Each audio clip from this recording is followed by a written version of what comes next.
সবাইকে অভিনন্দন জানাচ্ছি।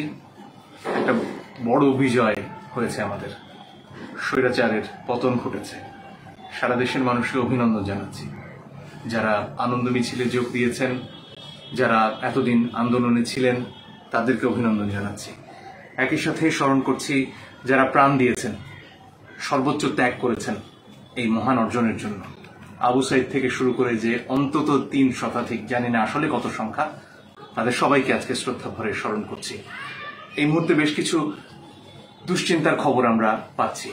এই আনন্দ মিছিলের পাশাপাশি বেশ কিছু ছবি গণমাধ্যমের মধ্যে আপনারা দেখেছেন, যেখানে গণভবনে লুটপাট আমরা দেখেছি, জাতীয় সংসদ ভবনে লুটপাট দেখেছি, এবং আরো অনেক জায়গাতে হামলার ঘটনা আমরা দেখছি।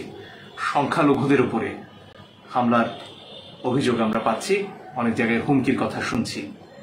এই বিরাট মহান আন্দোলন যেটা আমাদের সন্তানরা শুরু করেছে অত্যন্ত শান্তিপূর্ণভাবে, সেই আন্দোলনকে দয়া করে কলুষিত করবেন না।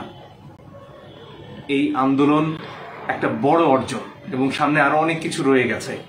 আমরা নতুনভাবে দেশটাকে গড়তে চাই। আমাদের সন্তানরা চায় এমন একটা বাংলাদেশ যেখানে বৈষম্য থাকবে না। তারা এই কথা দিয়েই শুরু করেছে বৈষম্য বিরোধী ছাত্র আন্দোলন। কিন্তু এই আন্দোলনের প্রথম ধাপের বিজয়ের পরেই যদি আমরা বৈষম্য দিয়ে শুরু করি, যদি সংখ্যালঘুদের উপর হামলা হয়, এটা এই আন্দোলনকে কলুষিত করবে, সারা পৃথিবীর সামনে আমাদের লজ্জিত করবে। আমার দৃঢ় বিশ্বাস আপনারা এই কাজগুলো করবেন না এবং সামনে হতে দেখলে প্রতিহত করবেন। আপনাদের সামনেও যদি এই ধরনের ঘটনা কেউ করতে চায়, স্বনির্বন্ধ অনুরোধ করব, তাদেরকে অনুরোধ করুন তারা যাতে এই কাজগুলো না করে, এবং আপনাদের আশেপাশে যারা সংখ্যালঘুরা রয়েছেন তাদেরকে আপনারা নিরাপদ রাখবার চেষ্টা করুন।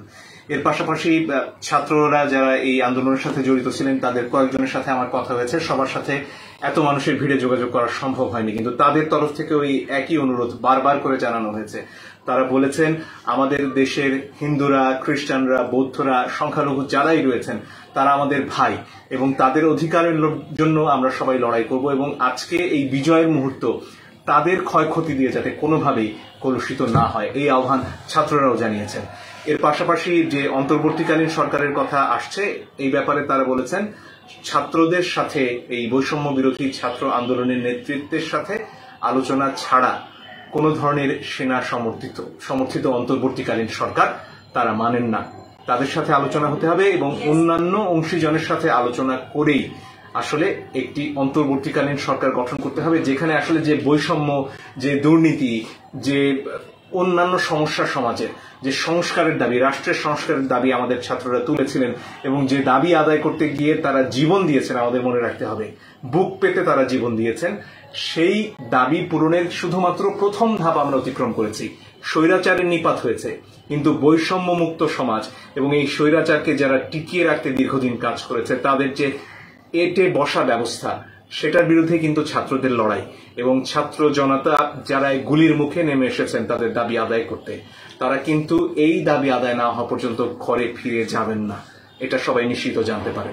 তাই আবারও বলবো, এই মুহূর্তে লুটপাট, সহিংসতা, সংখ্যালঘুদের উপর হামলা বন্ধ করুন, এবং এই ব্যাপারে সেনাবাহিনী এখনো মাঠে রয়েছে। সেনাবাহিনীর ভাইদেরও আমরা অনুরোধ করব তারাও যেন ভূমিকা নেন।